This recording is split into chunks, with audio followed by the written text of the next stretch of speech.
நடப்பவர்களை ஒழுங்காய் கவனிக்கவில்லை என்றாலும் அல்லது அவர்களை வதைப்படுத்தினாலும் மீசானிலே வந்து நிறுத்து பார்ப்பான் அல்லாஹ். சில பேரை பார்க்கிறோம், ஓனர் திமிரை காட்டுகிறான், அதிகாரத்தை காட்டுகிறான், சக்கையா புளிஞ்சி ரத்தத்தை எல்லாம் வாங்கிட்டு கொடுக்கிற சம்பளத்தை பார்க்கிறோம், அநியாயமாயிருக்கும். அவமானப்படுத்துவான், கேவலப்படுத்துவான். இவைகள் அத்துணையும் மீசான் தராசிலே நிறுத்து பார்க்கப்படும் என்று அல்லாஹ் தன் தூதர் மூலமாக பாடம் நடத்துகிறான். மறுமை நாளுக்காக நியாயமான தராசுகளை நாம் ஏற்படுத்துவோம். எவரும் சிறிதளவும் அநியாயம் செய்யப்பட மாட்டார். கடுகின் விதையளவாக இருந்தாலும் நாம் கொண்டு வருவோம். கணக்கெடுப்பதற்கு நாமே போதுமானவன். அஸ்ஸலாமு அலைக்கும் வரஹ்மத்துல்லாஹி வபரகாத்துஹு. கண்ணியம் நிறைந்த எல்லாம் வல்ல ஏக இறைவனின் அடியார்கள, அருள் பொங்கும் ரமலான் மாதத்தின் இறுதி கட்ட நிலையில் நாம் பயணித்து கொண்டிருக்கிறோம். மறுமையில் மனிதனின் நிலை என்கிற தலைப்பில் அதிர்ச்சியூட்டுகிற, திடுக்கிட செய்கிற இறைவனின் விசாரணை மன்றம், நீதிமன்றம் எவ்வாறு அமைந்திருக்கும் என்பது குறித்து தொடர்ச்சியாக நாம் அறிந்து வருகிறோம். நேற்றைய தினம் இறுதியாக அல்லாஹ் நாளை மறுமையில் நன்மைகளையும் தீமைகளையும், நாம் செய்த எல்லா அமல்களையும் மிக துல்லியமான தராசுகளை வைத்து நிறுத்து பார்ப்பான். யாருடைய நன்மையின் தராசின் எடை கனத்து விடுகிறதோ அவர் திருப்திகரமான வாழ்க்கையில் இருப்பார். யாருடைய தீமையின் தராசின் எடை கனத்து விடுகிறதோ அவர் நாசகரமான, அழிவுகரமான வாழ்க்கையிலே இருப்பார் என்று அல்லாஹ் திருக்குரானில் எச்சரிக்கை செய்த அந்த மீசான் என்கிற நிலை மறுமையில் எப்படி இருக்கும் என்பது குறித்தான சில முக்கியமான செய்திகளை அறிந்து கொண்டோம். மறுமையில் விசாரணை தொடர்பான இன்னும் மிக முக்கியமான செய்திகளை நீங்கள் பார்க்க வேண்டும்.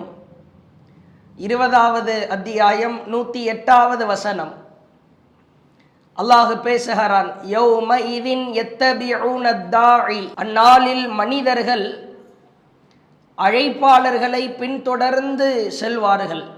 அழைப்பாளர்கள், மாணவர்கள் அழைப்பார்கள், அவர்களை பின்தொடர்ந்து அந்த மனிதன் செல்வான். லா இவஜ லஹு, அந்த நாளில் எந்த கோணலும் இருக்காது. ஏன் செல்கிறோம், எதற்காக செல்கிறோம், எங்களை ஏன் அழைக்கிறீர்கள் என்றெல்லாம் அவன் கேட்கவும் மாட்டான், இவர் சொல்லவும் மாட்டார். சொல்லிவிட்டு அல்லாஹ் சொல்லுகிறான் பாருங்கள்.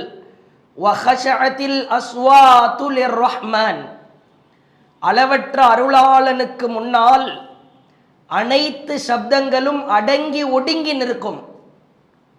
அப்பொழுதுதான் அல்லாஹ் தன் பவரை காட்டுவான், தன் இஸ்ஸத்தை, தன் அதிகாரத்தை அங்கே காட்டுவான். அல்லாஹுவிற்கு முன்னால் எந்த சப்தமும் எடுபடாது. பேசவே மாட்டான், மௌனமாய் நிற்பான், அமைதியாய் நிற்கிற சூழலிலே இருப்பான். சொல்லிவிட்டு அல்லாஹ் சொல்லுகிறான், ஃபலா தஸ்மஉ இல்லா ஹம்ஸா, அவர்கள் நடந்து செல்கிறார்களே அந்த காலடி சப்தத்தை தவிர, அருகிலே தகப்பனார் வரலாம், எதிரிலே மகன் செல்லலாம், பின்புறத்திலே சகோதரன் வரலாம், யாரையும் கண்டுகொள்ள மாட்டான். அவன் இந்த நாளில் கொடூரத்தை, பயங்கரத்தை அஞ்சியவாறு, அப்படியே கோணல் இல்லாதவாறு, எவ்வித எதிர்பேச்சுக்களும் பேசாமல் நடக்க ஆரம்பிப்பான். கால்கள் உரசுகிற அந்த சப்தம், காலடி எடுத்து வைக்கிற அந்த சப்தம், இந்த சப்தத்தை தவிர வேறு எந்த சப்தமும் இருக்காது என்று அல்லாஹ் அந்நாளின் பயங்கரம் குறித்து பேசுகிறார். 40வது அத்தியாயம் 15வது வசனத்தில் அல்லாஹ் சொல்லுகிறான். ரஃபீஉத் தரஜாத் ذுல் அர்ஷி யுல்கிர் ரூஹ மின் அம்ரி, அவன்தான் மனிதனின் தகுதிகளை அவன்தான் உயர்த்துகிறான். ذுல் அர்ஷ், அரிசுக்குரியவன் அவன்தான். யுல்கர் ரூஹ மின் அம்ரி, தன் அடியார்கள் மீது இறை செய்திகளை அவன் இறக்கி வைக்கிறான். அலா மை யஷாஉ மின் இபாதிஹி லியுன்திர யௌமத் தலாக், அடியார்களை அவனை சந்திக்கும் நாளிலே எச்சரிக்கை செய்வதற்காக பலதரப்பட்ட உபதேசங்களை அவன் சொல்லி எச்சரிக்கை செய்திருக்கிறான். சொல்லிவிட்டு அல்லாஹ் சொல்லுகிறான் 40வது அத்தியாயம் 16வது வசனம், யௌமஹும் பாரிசூன், அந்நாளிலே அவர்கள் வெளிப்பட்டவாறு நிற்பார்கள். லா யக்ஃபா அலல்லாஹி மின்ஹும் ஷை, அவர்களின் எந்த விஷயமும் அல்லாஹ்விடத்திலே மறைந்திருக்காது, எந்த விஷயமும் மறையாது. இப்படிப்பட்ட ஒரு நாள் நம்மை அச்சுறுத்துகிற பயங்கரமான நாள். சொல்லிவிட்டு அல்லாஹ் சொல்லுகிறான், லிமனில் முல்குல் யௌம் லில்லாஹில் வாஹிதில் கஹார், இன்று ஆட்சி யாருக்குரியது, இன்று ஆட்சி யாருக்குரியது என்று அல்லாஹ் கேட்பான்.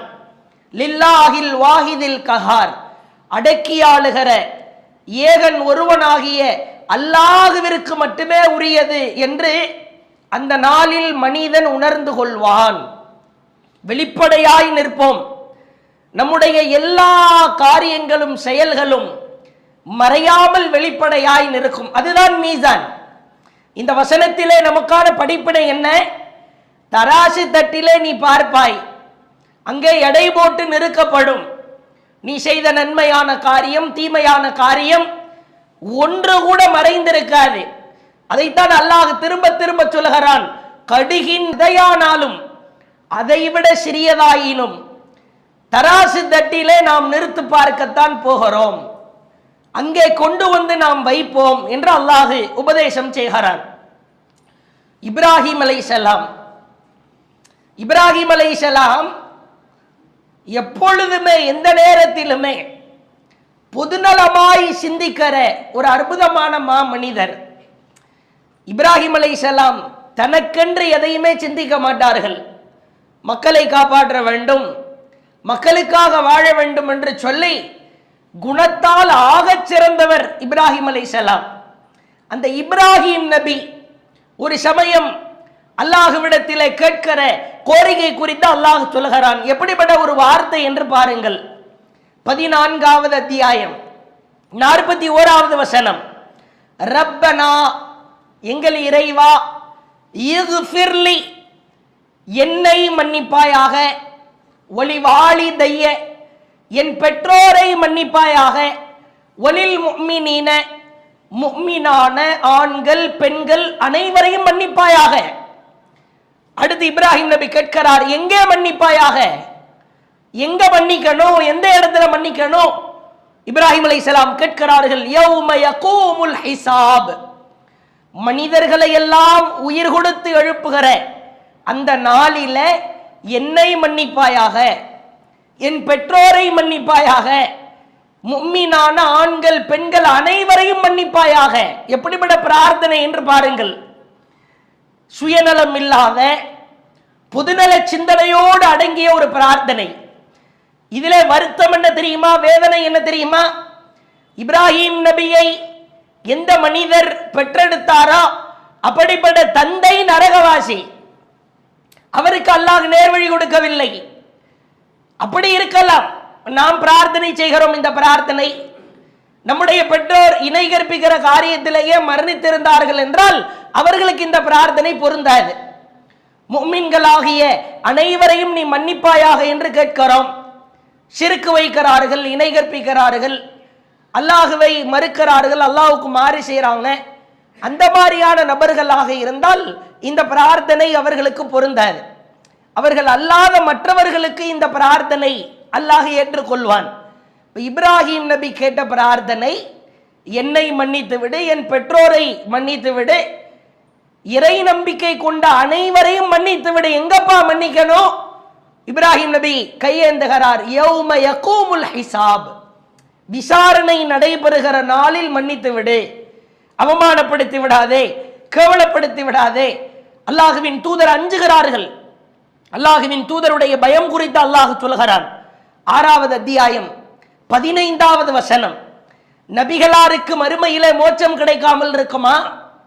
நபிகளாருக்கு மறுமையில் வெற்றி கிடைக்காமல் இருக்குமா? நபிகளாரை அல்லாஹ் மறுமையில் வெறுத்து ஒதுக்குவானா? நபிகளாரை அல்லாஹ் மறுமையில் அவர்கள் மீது அன்பை பொழிந்து பாசம் என்கிற இரக்கத்தால் சூழாமல் இருப்பானா? அப்படிப்பட்ட நபிகள் நாயகம் ஸல்லல்லாஹு அலைஹி வஸல்லம் அவர்கள் இந்த மீசான் தொடர்பாக, மறுமை தொடர்பாக அந்த அச்சத்தினால், பீதியினால் அவர்கள் கேட்ட வார்த்தையை அல்லாஹ் பதிவு செய்கிறான். 6வது அத்தியாயம் 15வது வசனம். குல், நபியே நீங்கள் சொல்லுங்கள், அல்லாஹ் சொல்லுகிறான், இன்னி அகாஃபு இன்ன அஸைது ரப்பி, என் இறைவனுக்கு நான் உலகத்திலே வாழ்கிற பொழுது மாறு செய்தால் அஸாப யௌமின் அதீம், அந்த மகத்தான நாளின் வேதனைக்கு அஞ்சுகிறேன் என்று சொல்லுங்கள். ஒரு ரப்புக்கு நீ மாறு செஞ்சா, அல்லாஹ்வின் கட்டளைக்கு கீழ்ப்படிய மறுத்தால், அந்த மகத்தான நாளின் வேதனைக்கு நீ அஞ்சுகிறேன் என்று சொல். அடுத்த வசனத்திலே சொல்கிறான், 6வது அத்தியாயம் 16வது வசனம், மை யுஸ்ரஃப் அன்ஹு யௌமைதின், அந்நாளின் வேதனையிலிருந்து யார் காப்பாற்றப்படுகிறாரோ ஃபகத் ரஹிமஹு, அவன் மீதுதான் அல்லாஹ் அருள் புரிந்திருக்கிறான். வஸாலிகல் ஃபௌசுல் முபீன், அதுதான் அவர்களுக்கு மிக தெளிவான மகத்தான வெற்றியாக அமையும் என்று அல்லாஹ் நபியை பார்த்து பேச சொல்லுகிறான். நீ பயப்படுறன்னு சொல்லு. நபியே பயந்து நடுங்கிய ஒரு நாள். அனைத்திற்கும் அடிப்படையான காரணம், இது போன்று தராசுகள் நெருக்கப்படுகிற பொழுது அவன் அனுபவிக்கிற வேதனை, அவனுடைய சிந்தனை, அல்லோலப்பட்டு நிற்கிற, புலம்பி தள்ளுகிற, கதறுகிற அந்த சூழல் குறித்து தான் அல்லாஹ் எச்சரிக்கை செய்கிறார். அல்லாஹுவின் தூதர் அவர்கள் இந்த தராசு தட்டின் நன்மையின் எடை கணக்க வேண்டுமானால் நமக்கு சில முக்கியமான விஷயங்களை கற்றுக் கொடுத்திருக்கிறாங்க. இது ரொம்ப ரொம்ப முக்கியம். நமக்கே தெரியும், தராசு தட்டின் இடப்புறம் கணக்காமல் இருக்க வேண்டுமானால் நன்மையை கணக்க செய்தால் போதுமானது. இடப்புறம் ஆட்டோமேட்டிக்கா இடப்புறம் தானாகவே செயலிழந்து போகும், கனமில்லாமல் போகும். நன்மையை அதிகரிக்க என்ன செய்ய வேண்டும்?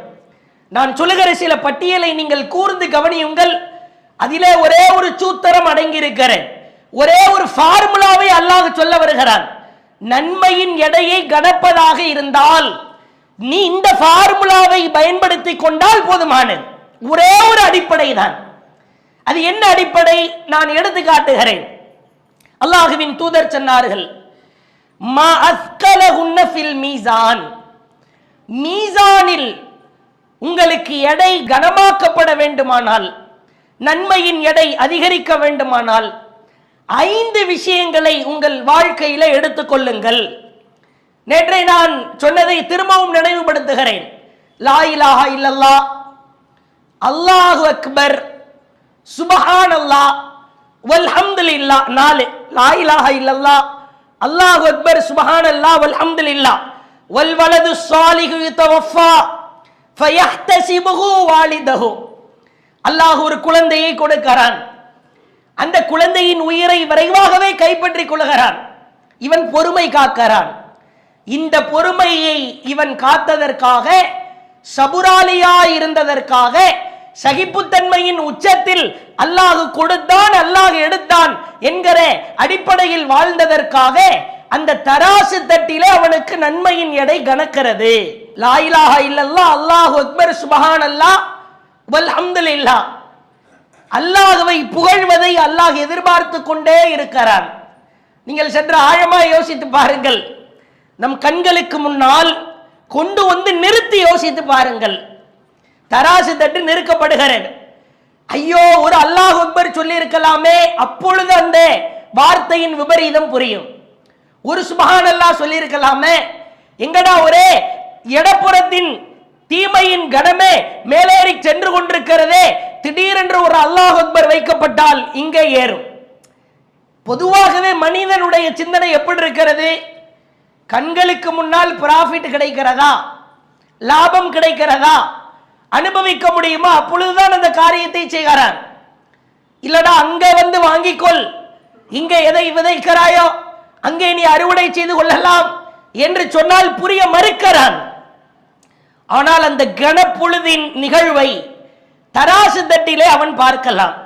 அதே மாதிரி பாருங்க, நாம் திரும்ப திரும்ப திரும்ப பல முறை கேள்விப்பட்ட ஒரு செய்தி தான். ஆனாலும் அல்லாஹ் தராசு தட்டின் நன்மையை கணக்க செய்ய வேண்டுமானால் எவ்வளவு ஆழமாய் இந்த செய்தியை தன் தூதர் மூலமாக எடுத்து சொல்கிறான் என்று பாருங்கள். இன்னல்லாஹ சயுகல்லிசு ரஜுலன் மின் உம்மதி, என்னுடைய சமுதாயத்தில் அல்லாஹ்வுடைய தூதர் சொன்னாங்க, ஃபயன்சுரு அலைஹி திஸ்அதவ திஸ்ஈன சிஜிலா, 99 ஏடுகள் அடங்கிய ஒரு அடியான் வருவான். சிஜில்லம் மிஸ்லும் மத்தல் பஸர், அந்த ஒவ்வொரு ஏடுமே பார்வை எட்டுகிற தூரத்தில் இருக்கும். உதாரணத்திற்கு மனக்கண்களுக்கு முன்னால் சிந்தித்து பாருங்கள். இங்க இருந்து பார்க்கிறோம், வானம் தெரியுது, அப்ப ஏட்டின் அளவு வானத்தின் அளவு இருக்கும். இங்கிருந்து பார்க்கிறோம், மிக நீண்ட நெடிய தூரம் தெரிகிறது. மேற்கு புறம் நீண்ட நெடிய தூரம், கிழக்கு புறம் நீண்ட நெடிய தூரம், வடக்கு தெற்கு பார்வை எட்டுகிற தூரத்தில் இருக்கும் என்றால் ஒரு ஏட்டின் நீளமும் அகலமும் எவ்வளவு? குறிப்பிட்ட ஒரு வரையறைக்குள் கொண்டு வர முடியுமா? மேல பார்த்தா அவ்வளவு உயரமாய் வானம் தெரிகிறேன். அவ்வளவு விபரீதமாய் வாழ்கிற காலகட்டத்திலே பாவங்களையே செய்து 99 ஏடுகளை நிரப்பி இருக்கிறான். சரி, ஒரு ஏட்டின் நீளமும் அகலமும் இவ்வளவு பெரியது என்றால் அந்த ஏட்டில் ஒரு பேஜ் இருக்குமா? ஒரு பக்கத்தின் அளவு சுப்ஹானல்லாஹ் நினைத்து கூட பார்க்க முடியவில்லை. ஒரு ஸ்கொயர் நோட்டு 48 பக்கம் அடங்கிய நோட்டு வாங்கினாலே அவ்வளவு எழுதுகிறோம். இது மாதிரி ஒரு 100 நோட்டு வாங்கினா எவ்வளவோ எழுதி விடுகிறோம், எழுத முடிகிறது. ஒவ்வொரு பேஜும் ஒவ்வொரு பக்கமும் பார்வை எட்டுகிற தூரம். அப்ப ஒரு புத்தகத்தில் எத்தனை பக்கம் இருக்கும்? இந்த மாதிரி 99 புத்தகம். அல்லாஹ் அந்த அடியானை அழைக்கிறான், அழைத்து கேட்கிறான், அதுன்கிரு மின் ஹாதா ஷைஆ, அடியானே இந்த ஏட்டில் இருப்பதை நீ ஏதேனும் மறுக்கிறாயா? உனக்கு ஏதாவது டவுட்டா இருக்குதா? இல்லை என்பான். பிறகு அல்லாஹ் கேட்கிறான், அவ்வலமக்க கதபத்தில் ஹாஃபிதூன், உன்னை சங்கைக்குரிய அந்த வானவர்கள் பாதுகாத்து நீ என்ன செய்கிறாயோ அதை அப்படியே இந்த ஏட்டிலே எழுதியிருக்கிறார்கள். ஃபயகுல் லா யா ரப்பி, உண்மைதான். உடனே அல்லாஹ் அடுத்து கேட்கிறான், அஃபலக உதுருன், நீ இந்த பாவத்தெல்லாம் செய்யறதுக்கு ஏதாவது ரீசன் சொல்ல போகிறாயா? நான் இதற்காகத்தான் இந்த பாவத்தை செஞ்சேன், அதன் காரணமாகத்தான் செய்தேன், எதுவும் காரணம் எதுவும் உன்னிடத்தில் இருக்கிறதா? ஃபயகுல் லா யா ரப்பி, ஒரு காரணமும் இல்லை. அங்க போயிட்டு வாயெல்லாம் திறக்கவே முடியாது, எனக்கு அதுதான் இதுதான். இங்க செஞ்ச தப்ப அப்பட்டமா அப்ரூவல் ஆகி ஆதாரம் இருந்தாலும் அதை மாற்றுகிற அளவிற்கு ஆற்றல் நிறைந்தவனாய் மனிதன் இருக்கிறான். கையும் களவுமா சிக்கி இருப்பானே, அதை கூட மாற்றுகிற அளவிற்கு என்னென்ன தில்லு முள்ளுகள் செய்ய முடியுமோ அவ்வளவும் செய்யலாம். அல்லாஹ் கிட்ட போய் இதெல்லாம் வேக, இதெல்லாம் நடக்க. பிறகு அல்லாஹ் கேட்பான், பலா கவலைப்படாதே மனிதா, இன்னலக இந்தனா ஹஸனா, உனக்கு ஒரு நன்மை இருக்கிறது. ஃபஇன்னஹு லா துல்ம அலைக்கல் யௌம், இன்றைய தினம் என்னிடத்தில் யாரும் அநியாயம் செய்யப்பட மாட்டார்கள். இப்பொழுது வானவர்கள் அந்த நன்மையை எடுத்து வாருங்கள் என்று அல்லாஹ் அழைப்பான். அவர்கள் ஒரு சிறிய அளவிலான பித்தாக்கா, ஒரு காடு, ஒரு அட்டை ஒன்றை எடுத்து வருகிறார்கள். உடனே அடியான் பார்க்கிறான், ரப்பே 99 ஏடுகள் எவ்வளவு பிரம்மாண்டமா இருக்கிறது, ஒவ்வொன்றும் என் கண்ணு கன்ற தூரம் இருக்குது, ஒரு அட்டையை கொண்டு வந்துட்டு இதுதான் என் நண்பன்னா, இது எப்படி இறைவா? நீ கொஞ்சம் அமைதியாயிரு, நடப்பதை கவனி என்று அல்லாஹ் சொல்லுவான். அட்டை வலப்புற தட்டிலே வைப்பதற்கு முன்னால் 99 ஏடுகளும் இடப்புற தட்டிலே வைக்கப்படுகிறது. இப்பொழுது தராசு தட்டு வலப்புறம் மேலே ஏறி நிற்கிறது, இடப்புறம் கீழே இறங்கி கனத்து போய் நிற்கிறது. ஃபதூலஉல் சிஜில்லாத்து ஃபீ கஃபா வல் பிதாகத்து பி கஃபா, இப்பொழுது அந்த அட்டையை, அந்த பிதாக்காவை மற்றொரு தட்டிலே வைத்த மாத்திரத்திலே ஃபதாஷத்தி சிஜில்லாத் வ தகுலத்தில் பிதாகாத், அப்படி வைத்ததுதான் தாமதம். 99 ஏடுகளும் அப்படியே பரப்பப்பட்டதாய் பறந்து விடுமாம். அடியான் பார்க்கிறான். இப்பொழுது அந்த காடியில என்ன இருக்கிறது? அல்லாஹ் சொல்லுகிறான், அந்த பிதாகாவிலே இருக்கிற வாசகம் அஷ்ஹது அன்லா இலாஹா இல்லல்லாஹ் வ அஷ்ஹது அன்ன முஹம்மதன் அப்துஹு வ ரசூலுஹு. அவனின் தாரக மந்திரம் கலிமா இருக்கிறது. பரப்பி அப்படியே தூக்கி அடிச்ச அளவுக்கு ஒன்றுமில்லாமல் இந்த கலிமா அவனை மிகப்பெரிய அளவிலே காப்பாற்றுகிறது. ஃபலா யஸ்குலு மஅ இஸ்மில்லாஹி ஷை. இப்பொழுது அல்லாஹ்வுடைய தூதர் சொன்னாங்க, அல்லாஹ்வின் பெயருக்கு நிகராக, அல்லாஹ்வின் ஏகத்துவ கலிமாவிற்கு நிகராக வேறு எதுவுமே கணத்து விட முடியாது என்று அல்லாஹ்வின் தூதர் சொன்னார்கள். வாயளவிலே சொல்லளவிலே அஷ்ஹது அன்லா இலாஹா இல்லல்லாஹ் என்று இருக்கக்கூடாது. வாழ்க்கை அளவிலே அஷ்ஹது அன்லா இலாஹா இல்லல்லாஹ் என்று இருக்க வேண்டும். நாம் வாழுகிறோம், இந்த கலிமாவோட நாம் மரணிக்க வேண்டும். மரணிக்கிற தருவாயிலே முஸ்லிமாய் மரணிக்க வேண்டும், ஈமான்தாரியாய் மரணிக்க வேண்டும். இன்றைக்கு ஈமானில் உறுதியாக இருக்கிற நாம், ஏகத்துவவாதிகளாக இருக்கிற நாம், நாளை நம் நிலை என்னவென்று தெரியாத அளவிற்கு நம்முடைய நாடும் நடப்புகளும் நம்முடைய சூழலும் நம்மை தடுமாற வைப்பதை பார்க்கிறோம். ஏகத்துவத்தின் உச்சாணி கொம்பிலே இருக்கிற எத்தனையோ நபர்களை அல்லாஹ் கேவலத்திலே புகுத்தி விட்டான்.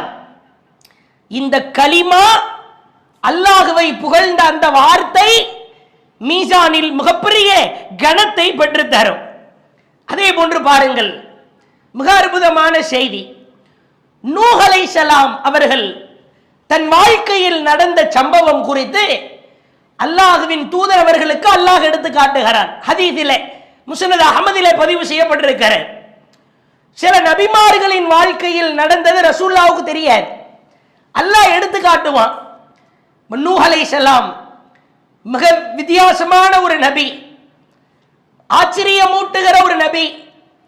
எந்த நபியின் வருடமோ அவர் வாழ்ந்த காலமோ பெருமளவில் வரலாற்று ரீதியாக இருந்தாலும் நம்மால் உறுதியாய் அக்யூரேட்டாய் சொல்வதற்கு வாய்ப்பில்லை. 950 ஆண்டு காலம் வாழ்ந்தார் என்று அல்லாஹ் சொல்லுகிறான். அப்படிப்பட்ட நூஹ் அலைஹிஸ்ஸலாம், இன்ன நபி அல்லாஹி நூஹா, நூஹ் அலைஹிஸ்ஸலாம் அவர்களுக்கு பம்மா ஹதரத்துல் வஃபாத், அவருடைய மரண தருவாயில் காலலி இப்னிஹி, தன் மகன்களை எல்லாம் அழைக்கிறார். எப்படிப்பட்ட விஷயம் என்று பாருங்கள். நூஹ் அலைஹிஸ்ஸலாம் மௌத்தா போறாங்க, பசங்களை எல்லாம் கூப்பிடுறாங்க, அழைக்கிறார்கள். இன்னி காசுன் அலைக்கல் வசியா, உங்களுக்கு ஆமுருக்கபி இத்னதைன், 2 முக்கியமான கட்டளைகளை வசியத் செய்ய போகிறேன், நன்றாய் காது கொடுத்து கேளுங்கள். நூஹ் அலைஹிஸ்ஸலாம் சொல்றாங்க, ஆமுருக், அதிலே முதலாவது லா இலாஹா இல்லல்லாஹ், லா இலாஹா இல்லல்லாஹ்வை நீங்கள் பற்றி பிடித்துக் கொள்ளுங்கள். சொல்லிவிட்டு நூஹ் அலைஹிஸ்ஸலாம் சொல்கிறார், ஃபஇன்ன ஸமாவாதி ஸபஅ வல் அர்தீன ஸபஅ, 7 வானங்கள் 7 பூமியும், லவ் உதியத் ஃபீ கிஃபா, தராசு தட்டின் ஒரு புறத்திலும், வ உதியத் லா இலாஹா இல்லல்லாஹ் ஃபீ கிஃபா, லா இலாஹா இல்லல்லாஹ் தராசு தட்டின் மறுபுறத்திலும் இருந்தால், ரஜஅத் பிஹின்ன லா இலாஹா இல்லல்லாஹ், அந்த 7 வானங்களையும் 7 பூமியையும் லா இலாஹா இல்லல்லாஹ் சுக்குநூறாய் நொறுக்கிவிடும். எங்க கொண்டு போய் இணைக்கிறார்கள் என்று பாருங்கள். அல்லாஹ்வை புகழுகிற அந்த தாரக மந்திரம் வார்த்தையிலும் வாழ்க்கையிலும் நாம் வாழ்கிற பொழுது நூஹ் அலைஹிஸ்ஸலாம் சொன்ன உபதேசம். அதே மாதிரி நூஹ் அலைஹிஸ்ஸலாம் சொல்கிறார்கள், லவ் அன்ன ஸமாவாதி ஸபஅ வல் அர்தீன ஸபஅ குன்ன ஹல்கத்தன் முபஹமா ஃபஸமத்துஹுன்ன லா இலாஹா இல்லல்லாஹ். அவர் சொல்கிறார், 7 வானங்களும் 7 பூமியும் ஒரு மூடிய வட்டமாயிருந்தால், ஒரு ரவுண்ட் ஷேப்ல ரொம்ப சேஃபா 7 வானமும் 7 பூமியும் ஒரு மூடிய வட்டமா இருக்கிறது. ஃபஸமத்துஹுன்ன லா இலாஹா இல்லல்லாஹ், லா இலாஹா இல்லல்லாஹ் அந்த மூடிய வட்டமாயிருக்கிற 7 வானங்களையும் 7 பூமியையும் ஒன்றுமில்லாமல் நொறுக்கிவிடும். அவ்வளவு பவர் லா இலாஹ இல்லல்லாஹு இருக்கு. பிறகு இரண்டாவது அறிவுரை சொல்கிறார், சுப்ஹானல்லாஹி வ பிஹம்திஹி என்ற அல்லாஹ்வை யார் புகழ்கிறாரோ நன்றாய் கவனிக்க வேண்டும். நூஹ் அலைஹிஸ்ஸலாமுடைய காலம் எவ்வளவு பெரியது, எவ்வளவு தூரமானது. அல்லாஹ்வை புகழ்வதை அங்கிருந்தே அல்லாஹ் கற்றுக் கொடுக்கிறான். நம் சமூகத்திற்கு மட்டும் உரியது என்று நினைக்கிறீர்களா? நூஹ் அலைஹிஸ்ஸலாம் சொன்னார்கள், சுப்ஹானல்லாஹி வ பிஹம்திஹி என்று நீங்கள் அல்லாஹ்வை புகழுங்கள். சொல்லுகிற கட்டளை மகன்களுக்கு எல்லாவற்றிலும் மேலான ஒரு பிரார்த்தனை அதுதான். அந்த வார்த்தையின் மூலம் படைப்பிற்கு அல்லாஹ் வாழ்வாதார ஏற்பாடு செய்கிறான். பிறகு சொல்லிவிட்டு சொன்னார்கள், இணை கற்பிக்கிற காரியத்திலிருந்தும் பெருமையிலிருந்தும் உங்களை நான் தடுக்கிறேன் என்று நூஹ் அலைஹிஸ்ஸலாம் சொன்ன கட்டளையை பாருகிறோம். லா இலாஹ இல்லல்லாஹ் சுப்ஹானல்லாஹி வ பிஹம்திஹி என்கிற வார்த்தைகள் நூஹ் அலைஹிஸ்ஸலாம் மீசான் தராசில் அது கனமாக்கும் என்று தன் மகன்களுக்கு சொல்லுகிற அற்புதமான அறிவுரை. அதே போன்று பார்க்கலாம், சுப்ஹானல்லாஹி வ பிஹம்திஹி என்கிற இந்த வார்த்தையை ஃபியௌமின் மியத மர்ரா 100 முறை யார் சொல்கிறாரோ, வலவ் கானத் மிஸ்ல ஜபதில் பஹர், அவர் செய்த பாவம் கடலின் நுரையளவு இருந்தாலும் அல்லாஹ் மன்னிக்கிறான். கடல் நுரையளவு நம்மளால பாவம் செய்ய முடியுமா? வாய்ப்பு இருக்கிறதா? அட, கடல் இருக்கிற வரைக்கும் கடல் நுரை இருக்கும். ஒரு அலை இன்னொரு அலையோடு மோதுகிற பொழுது, கடலிலே சீற்றம் ஏற்படுகிற பொழுது நுரைகள் தள்ளத்தான் செய்யும். அல்லாஹ் என்ன சொல்ல வருகிறான்? மனிதா, உன்னால் கடல் நுரையளவிற்கு பாவம் செய்ய முடியாதுதான். ஆனால் நீ சுப்ஹானல்லாஹி வ பிஹம்திஹி என்று என்னை புகழ்ந்தால், ஒருவேளை ஒரு பேச்சுக்கு நீ கடல் நுரையளவு பாவம் செஞ்சாலும் அதை நான் மன்னிக்கிறேன். அல்லாஹ்வின் தூதர் சொன்னார்கள், மன் கான ஹீன யுஸ்பிஹ் வ ஹீன யும்சி, காலையிலும் மாலையிலும் சுப்ஹானல்லாஹி வ பிஹம்திஹி என்று யார் சொன்னாரோ, அல்லாஹ்வின் தூதர் சொல்லுகிற வார்த்தையை பாருங்கள், லம் யஅதி அஹதுன் யௌமல் கியாமா பி அஃதல மிம்மா ஜா பிஹி, மறுமை நாளிலே இதைவிட சிறந்த வார்த்தையை அவர் கொண்டு வந்திருக்கிறதுக்கு வாய்ப்பே இல்லை. இதைவிட ஒரு சூப்பரான டாப்பான ஒரு சிறப்பிற்குரிய அமலை அவர் மறுமையில் எடுத்து வருவதற்கு வாய்ப்பே இல்லை. சொல்லிவிட்டு சொன்னார்கள், இல்லா ஹதுன் கால மிஸ்லமா கால் அவ் ஜாத அலை, அது போன்ற வார்த்தையை எடுத்து வந்தவரை தவிர, அல்லது அதைவிட அதிகமான வார்த்தையை சொன்னவரை தவிர, மறுமையில் மிக முக்கியமான பங்களிப்பை பெற்று தருகிற வார்த்தை சுப்ஹானல்லாஹி வ பிஹம்திஹி. அடுத்து பாருங்கள், அல்லாஹ்வின் தூதர் சொல்லுகிற வார்த்தை சஹீஹ் முஸ்லிமிலே பதிவு செய்யப்பட்டிருக்கிறது. வல்ஹம்துலில்லாஹ், அல்ஹம்துலில்லாஹ் என்று யார் சொல்லுகிறாரோ, தம்லஉல் மீசான், மீசானில் அதற்கு நிகரான கணம் வேறு எந்த வார்த்தைக்கும் இல்லை.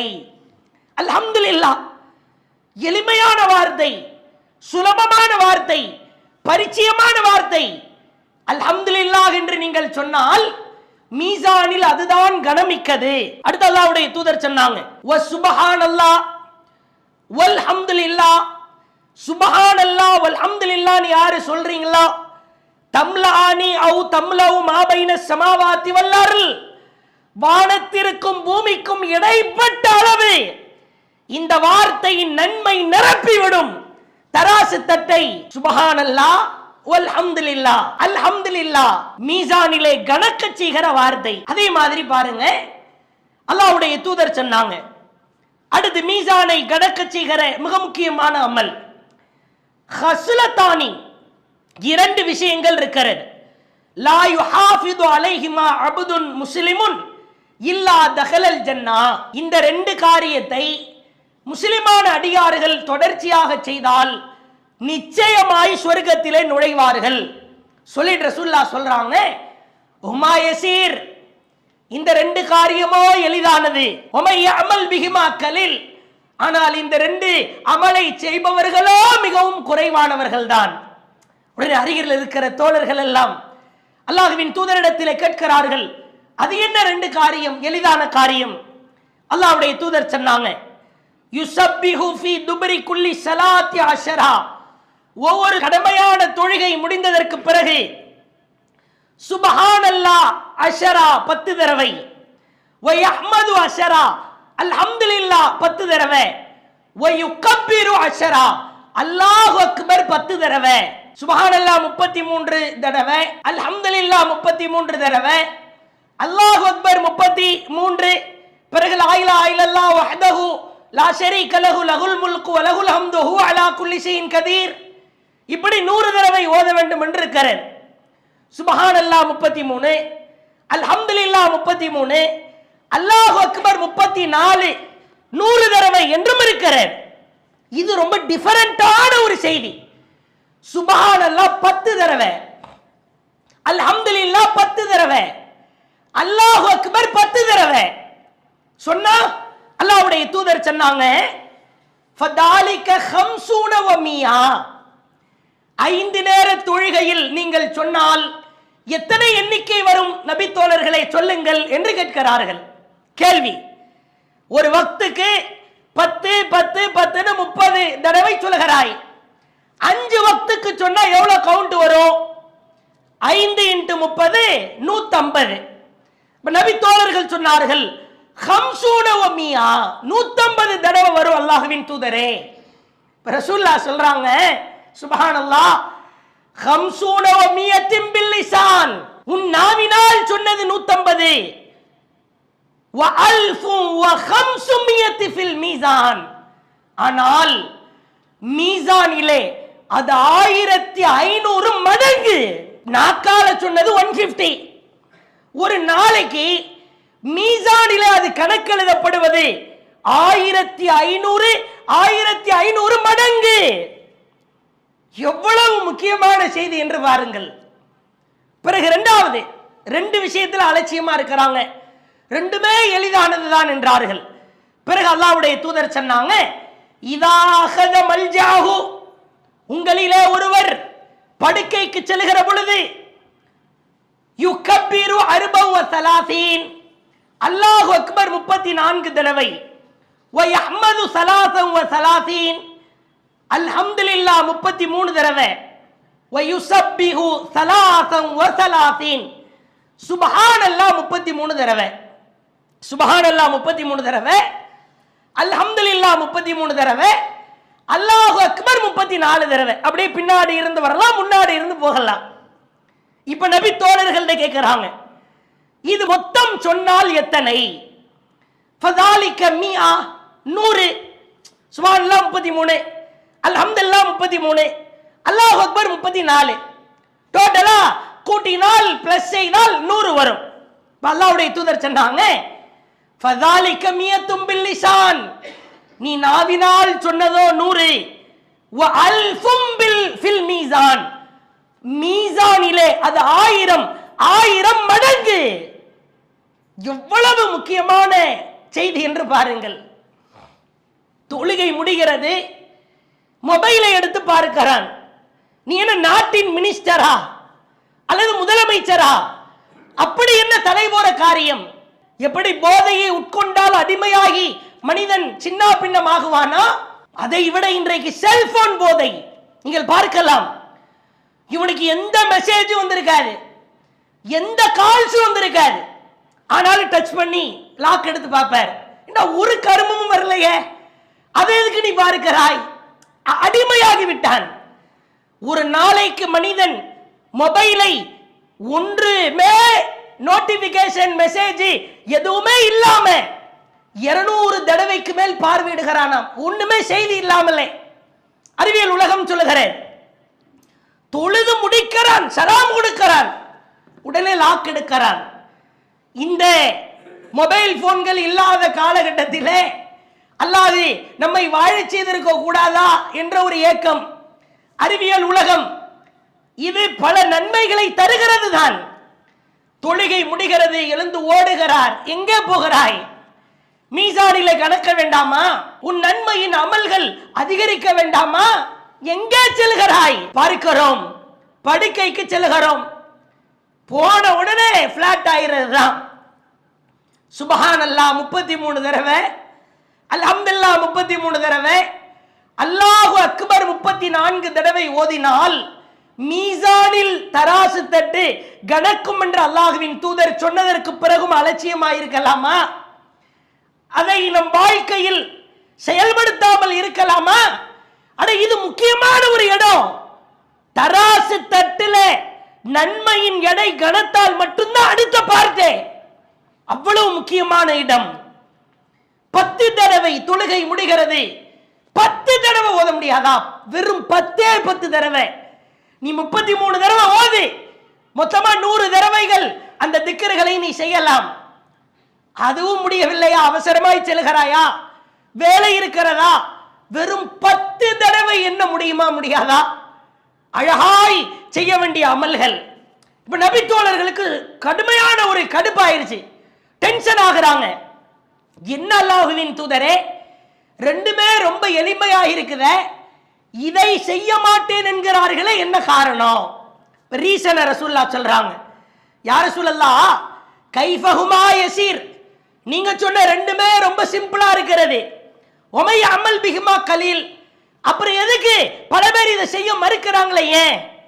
அல்லாஹ்வுடைய தூதர் சொன்னாங்க, யஅதி அஹதக்கும் யானி ஷைத்தான் ஃபி மனாமிஹி, ஒரு மனிதன் தூங்க செல்கிற பொழுது ஷைத்தான் அவன் அருகிலே வந்து வயுனவ்விமுஹு கப்ல யகூலுஹு, அதை சொல்வதற்கு முன்னால் அவனை தட்டி கொடுத்து தடவி கொடுத்து தூங்க வைத்து விடுகிறான். நம்மால் படுக்கும் போதெல்லாம் வாட்ஸ்அப் எல்லாம் பார்ப்பாரு, இன்ஸ்டாகிராம் எல்லாம் பார்ப்பாரு, ஃபேஸ்புக்கை ஒரு ஸ்க்ரோல்லாம் பண்ணுவாரு. அப்ப வரைக்கும் கண்ணு பிரைட்டா தான் இருக்கும். லாக் பண்ணிட்டு வச்ச உடனே ஷைத்தான் வந்துருவான். அந்த கேடுகட்ட வந்து டக்குன்னு தூங்குடா, காலையில போகணும்ல, கடைக்கு போகணும்ல, வேலை இருக்குது இல்ல, ஷைத்தான் உங்களை தூங்க வைத்து விடுவான். ரசூலுல்லாஹ் என்ன சொல்றாங்க?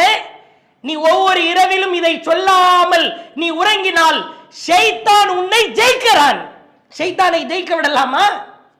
அடுத்து அல்லாஹ்வுடைய தூதர் சொன்னாங்க, வயாதிஹி ஃபி ஸலாத்திஹி, தொழுகை முடிந்ததற்கு பிறகு ஃபயுதக்கிருஹு ஹாஜ்ஜத்தன் கப்ல அன் யகூலஹா, ஷைத்தான் வந்து உனக்கு அந்த வேலை இருக்குதே, இங்கிட்டு சீக்கிரம் போணுமே, அந்த வேலையை அப்படியே போட்டுட்டு வந்துட்டியே, இப்படியே சொல்லிக்கிட்டே இருப்பான். தொழுகை முடிந்தவுடன் ஓடி விடுவான். காரணம் அதுதான். அல்லாஹ்வுடைய தூதர் சிம்பிளா என்ன சொல்ல வர்றாங்க? சொல்லாததுக்கு காரணம் ஷைத்தானுக்கு கட்டுப்படுகிறாய். பல பேர் தொழுகைக்கே பார்க்க முடியவில்லை, அது தனி. ஷைத்தான் நம்மை மிகைக்கிறான். நம் மீசான் மிகைக்க வேண்டுமானால் அந்த கேடுகட்டவனை நாம் நம்ம அருகில விடலாமா? இது ஒரு முக்கியமான விஷயம். அதே மாதிரி பாருங்க, அல்லாஹ்வின் தூதர் சொல்லுகிற அற்புதமான செய்தி சஹீஹ் புகாரியில் 2853வது செய்தியாக பதிவு செய்யப்பட்டிருக்கிறது. கால நபி ஸல்லல்லாஹு அலைஹி வஸல்லம், அல்லாஹ்வின் தூதர் சொன்னார்கள், இந்த மீசானில் கணக்க செய்கிற காரியம், மனி தபஸ ஃபரஸன் ஃபீ சபீலில்லாஹ், ரொம்ப அற்புதமான செய்தி. அல்லாஹ்வின் பாதையிலே ஒருவர் அல்லாஹ்வின் மீதும் அவனுடைய வாக்குறுதி மீதும் நம்பிக்கை கொண்டு இறைவனின் பாதையில் ஒரு குதிரையை கட்டி வைப்பவர், அல்லாஹ்வுக்காக கொடுக்கிறார், அல்லாஹ்வின் வாக்குறுதியை நம்புகிறார், அல்லாஹ்வை உறுதியாக நம்பி இருக்கிறார், அல்லாஹ்விற்காக உலகத்திலே வாழ்கிறார், குதிரையை கட்டி போறார். இந்த குதிரை அல்லாஹ்வுக்காகத்தான், போர்க்களத்துக்காக பயன்படுத்த போகிறேன், மார்க்கத்தை வளர்ப்பதற்காக பயன்படுத்த போகிறேன் என்று அந்த குதிரையை கட்டி போடுகிறார். ரசூலுல்லாஹ் சொல்றாங்க, ஃபஇன்ன ஷிபஅத்தன் வரியத்தன் வரௌஸஹு வபௌலஹு ஃபி மீசானிஹி யௌமல் கியாமா, சொல்லுகிற வார்த்தையை பாருங்கள். அல்லாஹ்விற்காகவென்று நம்பிக்கை வைத்து அல்லாஹ்வின் வாக்குறுதியை உண்மை என்று நம்பி அந்த குதிரையை கட்டி போட்டாரே, அவருக்கு அந்த குதிரைக்கு போடுகிற தீனி, அதற்கு புகட்டுகிற தண்ணீர், அந்த குதிரை போடுகிற சாணம், அந்த குதிரை கழிக்கிற சிறுநீர், வரௌஸஹு வபௌலஹு ஆகிய அனைத்தும் ஃபி மீசானிஹி யௌமல் கியாமா, மறுமையில் நன்மையின் தட்டில் அல்லாஹ் நிறுத்தி பார்ப்பான். சுப்ஹானல்லாஹ். குதிரை போடுற சாணம், குதிரை கழிக்கிற சிறுநீர், அந்த குதிரைக்கு நாம் வைக்கிற தண்ணீர், அதற்கு போடுகிற சாப்பாடு, அதை கட்டி போடுறியா அந்த கயிறு, அல்லாஹ்விற்காக வென்று நீ வழங்கி விட்டதற்கு பிறகு அல்லாஹ் உனக்கு கொடுக்காமல் இருப்பானா? எல்லாமே மறுமையில வந்து நிற்கும். அல்லாஹ்வின் பாதையில் குதிரை என்றால் போர்க்களத்திற்காக சொல்லப்பட்டது என்றாலும் கூட மார்க்கத்திற்காக நாம் செலவு செய்கிற அனைத்தும், அதற்காக செயல்படுத்துகிற காரியங்கள், அல்லாஹ்வின் மார்க்கத்தை பலப்படுத்துவதற்காக நாம் செய்கிற ஒவ்வொரு விஷயமும் மீசானிலே நன்மையை கணக்க செய்கிறது. இதை அல்லாஹ்வின் தூதர் சொல்லுகிற அற்புதமான செய்தியாய் பார்க்கலாம். அதே மாதிரி பாருங்க, மீசானை கணக்க செய்கிற காரியம். சமிஅத்து நபியே யகூல், கேளுங்கள் நபி தோழர்களே, அல்லாஹ்வின் தூதர் சொன்னார்கள், மாமின் ஷைஇன் யூதஉ ஃபில் மீசான், மீசானிலே ஒரு மனிதனுடைய அந்த அமல்களில் மிகவும் கனமானது அஸ்கலு மின் ஹுஸ்னில் ஹுல்க், நற்குணத்தால் வாழ்ந்திருப்பான் அல்லவா, நல்ல குணத்தால், புன்சிரிப்பால், யாருக்கும் எந்த இடையூறும் கொடுக்காமல் அவன் உண்டு அவன் வேலை உண்டு என்று வாழ்ந்திருப்பான் தானே, அந்த நற்குணங்கள் மீசானிலே கனமாக இருக்கும். அல்லாஹ்வுடைய தூதர் சொல்றாங்க, வ இன்ன ஸாஹிப ஹுஸ்னில் ஹுல்கி, நற்குணம் என்பது ல யப்லுகு பிஹி தரஜா, அந்த அந்தஸ்து மீசானில் எவ்வளவு கனமானது தெரியுமா? சாஹிபி ஸௌமி வஸ்ஸலா, நோன்பும் தொழுகையும் எவ்வளவு நன்மையை பெற்று தருமோ அதற்கு நிகரானது. நோன்பிற்கும் தொழுகைக்கும் மீசான் தராசிலே எவ்வளவு கனம் கிடைக்குமோ அதற்கு நிகரானது நற்குணம். சற்று ஆழமாய் சிந்தித்து பார்க்க வேண்டும். நற்குணச்சீலர்களாய் வாழ்வதற்கு கடமைப்பட்டிருக்கிறோம். தன் வீட்டிலும் தன் மனைவியிடத்திலும் தன் பிள்ளைகளிடம் பெற்றோர்களிடம் யாராக இருந்தாலும், சில பேரெல்லாம் பார்க்கிறோம் அந்த ஜமாத்தை இந்த ஜமாத்துன்னு பிரித்து பார்க்கிறார்கள். முஸ்லிம் என்கிற அடையாளம் இருக்கிறதா? சலாம் சொல்ல வேண்டும் என்று மார்க்கம் சொல்கிறது. சலாம் சொன்னால் கூட காதுகளில் விழாதவாறு விழுந்தும் நடிக்கிற சிலரை பார்க்கிறோம். ஒரு புன்சிரிப்பு இல்லை, எப்ப பார்த்தாலும் ஜிஞ்சர் மங்கி மாதிரி மூஞ்ச தூக்கி வச்சிட்டு இருப்பதை பார்க்கிறோம். நற்குணம் அது மீசானில் கனமாக்கும். அல்லாஹ்வின் தூதர் தன் நற்குணத்தினால் பாடம் நடத்தினார்கள். சில பேரை பார்க்கிறோம், வெளியே ஃபுல்லா கலகலன்னு இருப்பார், வீட்டுக்கு போனா வில்லன் ஆயிருவார். மனைவியை பிடிச்சி கத்துறது, அடிமை மாதிரி நடத்துறது. இவரு வீட்டுக்கு வந்துட்டாருன்னா பையன் 10 நிமிஷத்துக்கு முன்னாடி வீட்டை விட்டு வெளியே போயிடுவான். அவர் வெளியே போயிட்டாருன்னா அதுக்கப்புறம் இவன் உள்ள போவான். இந்த மாதிரி வெளியே நல்ல மனிதனை போன்று வாழ்வதும் வீட்டிலே அப்படிப்பட்ட வாழ்க்கை எல்லாம் குழி தோண்டி புதைப்பதும் நற்குணம் எங்கே? சில பேரை பார்க்கிறோம், இஸ்லாமிய மார்க்கத்திற்கு அவமானத்தை ஏற்படுத்துகிற முஸ்லிம்களாய் வாழ்கிறார்கள். ஒரு காலம் இருந்தது, பாயா, பாய் கடையா, முஸ்லிம் பாயா, நீதியாயிருப்பார், நியாயமாயிருப்பார், நல்ல பொருளை கொடுப்பார். இன்றைக்கு ஒரு சில விரல் விட்டு எண்ணப்படுகிற இஸ்லாத்தை களங்கப்படுத்துகிற சில மோசமானவர்களால் அவர்களின் நற்குணத்தை குழி தோண்டி புதைத்த காரணத்தினால் இஸ்லாத்திற்கே களங்கம் ஏற்படுகிற, நம்பி போய் நின்ன ஏமாத்திடுறான், அவமானப்படுத்துகிறான். ஐயோ, இவங்க ஃபுல்லாவே இந்த முஸ்லிம்கள் முழுக்கவே இப்படிப்பட்ட கேவலமான குணத்தில் இருப்பார்களோ என்று ஒரு சிலரால் அது எங்க வந்து அல்லாஹ் நிற்கிறான் என்று பாருங்கள். உனக்கு நற்குணம் இருக்கிறதா? நல்ல மனிதனாய் வாழ்கிறாயா? உன்னை அல்லாஹ் மீசான் தராசில் தொழுகை நோன்பிற்கு நிகராய் நிற்கிறான், எடை போட்டு பார்க்கிறான். இது ஒரு முக்கியமான விஷயமாய் நாம் தெரிந்து கொள்ள வேண்டும். அதே மாதிரி பாருங்க, மீசான் தராசில் கனமாக்குகிற காரியம். இப்னு மஸ்ஊத் ரலியல்லாஹு அவர்கள் ஒரு நாள் தகீக் சாக்கைன் சிவாக்கன் மினல் அராக், இந்த பல் துலக்குகிற குச்சி, அராக்கு குச்சியை எடுக்கிறதுக்காக மரத்துக்கு மேல ஏறுறாங்க. ஏறினா இப்னு மஸ்ஊத் அவர்களுக்கு ரெண்டு காலுமே கொஞ்சம் லேசா ஊனமா இருக்கும். அதை வெளிக்காட்டாமல் ஓரளவு ஆடைகளை வைத்து மறைத்து அப்படிதான் வாழ்ந்து வர்றாங்க. சில பேரை பார்க்கலாம், கூட பக்கத்துல போய் பழகினாதான் கையில ஒரு விரல் இல்லாம இருக்கிற மாதிரி தெரியும். சில பேரை பார்க்கலாம், நெருங்கி பழகிற நபர்களுக்கு மட்டும்தான் அவங்க உடல்ல இருக்கிற ஊனம் எல்லாம் தெரியும். அது மாதிரி இப்னு மஸ்ஊத் ரலியல்லாஹு அவங்களுக்கு கால்ல கொஞ்சம் ஊனம். ஒரு நாள் பல் துலக்கிற குச்சியை எடுப்பதற்காக மரத்திலே ஏறுகிறார்கள். ஏறினா நன்றாக தரையில நடக்கிற பொழுதே நல்ல கால் வேணும், அப்பதான் கொஞ்சம் பேலன்ஸோடு நாம நடக்க முடியும். மரத்தில ஏறினால் கூடுதலா பேலன்ஸ் கிடைக்கணும், பலம் வேண்டும். ஏறுவதற்கு முற்படுகிறார். லேசாக அப்படியே கால் அப்படியே தடுமாறி அவங்க காலில் இருக்கிற அந்த ஊனம் வெளியே தெரியுது.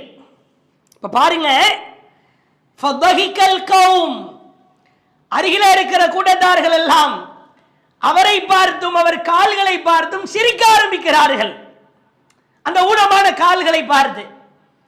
ஃபகால ரசூலுல்லாஹி ஸல்லல்லாஹு அலைஹி வஸல்லம், அல்லாஹ்வின் தூதர் கேட்டார்கள், மிம்ம தல்ஹகுன், எதுக்கு சிரிக்கிறீங்க? எல்லாரும் கூட்டமா கெகபகேன்னு சவுண்ட் போடுற மாதிரி இருக்குது, ஏன்? காலு யா நபி அல்லாஹ் மின் திக்கத்தி சாக்கைஹி, அந்த முடியாத ஊனமான கால்களை வைத்து மரத்தில் ஏறினார், தடுக்கி விழ பார்த்தார், அவர் பதறினதை பார்த்து சிரிச்சோம். ரசூலுல்லாஹ் அப்படியே ஒரு உச்சகட்டமா ஒரு கோபத்தால் முகைத்து விடுகிற அளவிற்கு ஒரு மாதிரி முகமெல்லாம் மாறுது.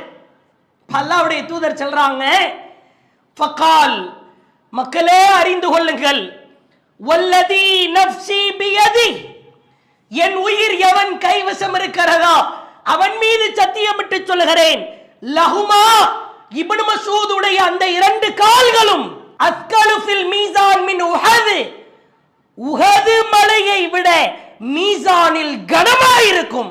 யாரை பார்த்து சிரிக்கிறாய்? கால்ல ஊனம்னா சிரிப்பியா? அல்லாஹ் எவற்றை எல்லாம் எடை போடுகிறான் என்று பாருங்கள். இப்னு மஸ்ஊத் உடைய காலில் ஊனம், அதனால் நீ சிரிப்பாயா? ரெண்டு காலுக்கான வெயிட் தெரியுமா? உஹது மலைக்கு நிகரான எடை அந்த மீசானில் அல்லாஹ் இவர் இரண்டு கால்களுக்கும் எடை போட்டு நிறுத்தி பார்க்கிறான். சுப்ஹானல்லாஹ். உடலில ஏற்பட்டிருக்கிற ஊனம், அதை பார்த்து கடுகளவிற்கு கூட கிண்டல் செய்யக்கூட.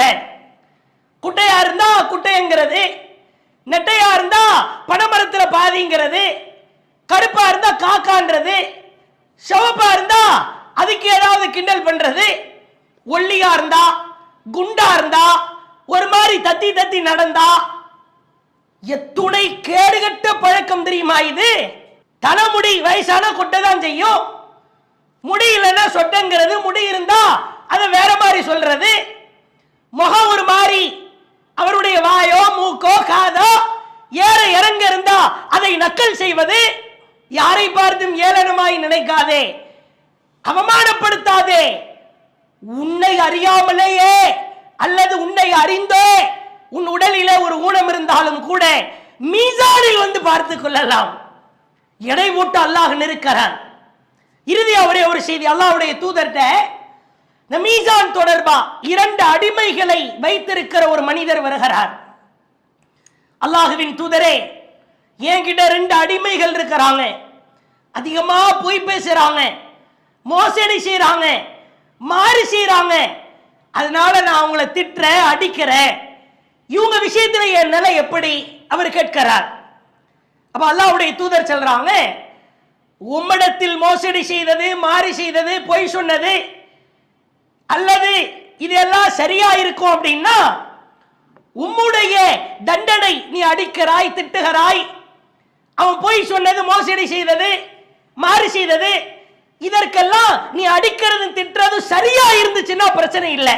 ஒருவேளை நீ அடிக்கிறது திட்டுறது இந்த ரெண்டும் அவன் மோசடி செய்வது, மாறி செய்வது, பொய் சொல்வது, அந்த விஷயங்களை எல்லாம் விட கடினமாய் அதிகமாய் இருக்கும் என்று சொன்னால் அல்லாஹ் எடை போட்டு நிறுத்து பார்க்கும் போது உன்னை விசாரிப்பான். பதறுகிறார். என்னடா இது? பொய் சொல்லுகிறார், மாறி செய்கிறார், எனக்கு கட்டுப்பட மறுக்கிறார், நான் அடிக்கிறேன், திட்டுறேன். நீ செய்கிற காரியம் அவர்கள் செய்கிற காரியத்தை விட அதிகமாக இருக்கும் என்றால் அல்லாஹ் எடை போட்டு நிறுத்து பார்ப்பான்னு சொன்னவுட பதற ஆரம்பிக்கிறார். அந்த இடத்திலேயே கதறி கதறி அழ ஆரம்பிக்கிறார். அல்லாஹ்வுடைய தூதர் ஒரு வசனத்தை ஓதி காட்டுறாங்க. மறுமை நாளுக்காக நியாயமான தராசுகளை நாம் ஏற்படுத்துவோம்.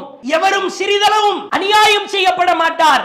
கடுகின் விதையளவாக இருந்தாலும் நாம் கொண்டு வருவோம்.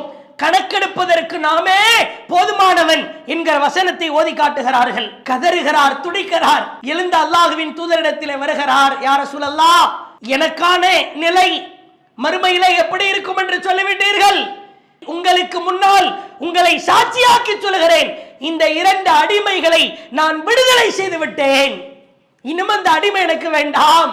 தனக்கு கீழ் இருக்கிற நபர்களை, தன்னிடத்தில் வேலை பார்ப்பவர்களை ஒழுங்காய் கவனிக்கவில்லை என்றாலும் அல்லது அவர்களை வதைப்படுத்தினாலும் மீசானிலே வந்து நிறுத்து பார்ப்பான் அல்லாஹ்.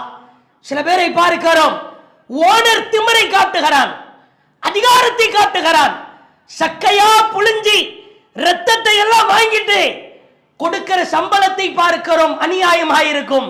அவமானப்படுத்துவான், கேவலப்படுத்துவான். இவைகள் அத்துணையும் மீசான் தராசிலே நிறுத்து பார்க்கப்படும் என்று அல்லாஹ் தன் தூதர் மூலமாக பாடம் நடத்துகிறான். இன்னும் ஏராளமான செய்திகள் இருந்தாலும் ரத்தின சுருக்கமாய் சொல்லி இருக்கிறோம். மீசானின் தராசை கணக்க செய்ய அல்லாஹ்வை புகழ வேண்டும். நீங்க எல்லாத்தையும் கோர்த்து பாருங்க. லா இலாஹ இல்லல்லாஹ், அஷ்ஹது அன் லா இலாஹ இல்லல்லாஹ் வ அன்ன முஹம்மது ரசூலுல்லாஹ், சுப்ஹானல்லாஹ், அல்ஹம்துலில்லாஹ், அல்லாஹு அக்பர், இவைகள் அத்துணையும் தான் கணமிக்கிறது. அடே, உனக்கு மீசானிலே நன்மையின் எடை கணக்க வேண்டுமா? என்னை புகழ், என்னை புகழ்ந்து கொண்டே இரு.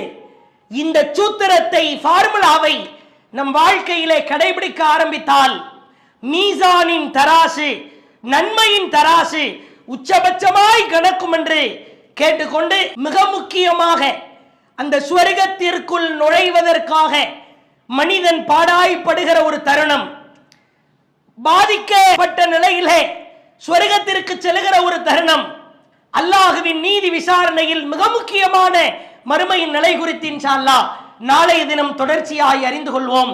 வாஹிர் தஅவானா அல்ஹம்துலில்லாஹி ரப்பில் ஆலமீன். இஸ்லாம் மற்றும் சமுதாய செய்திகளை அறிந்து கொள்ள தமிழ்நாடு தௌஹீத் ஜமாஅத் யூடியூப் பக்கத்தை உடனடியாக சப்ஸ்கிரைப் செய்து கொள்ளுங்கள்.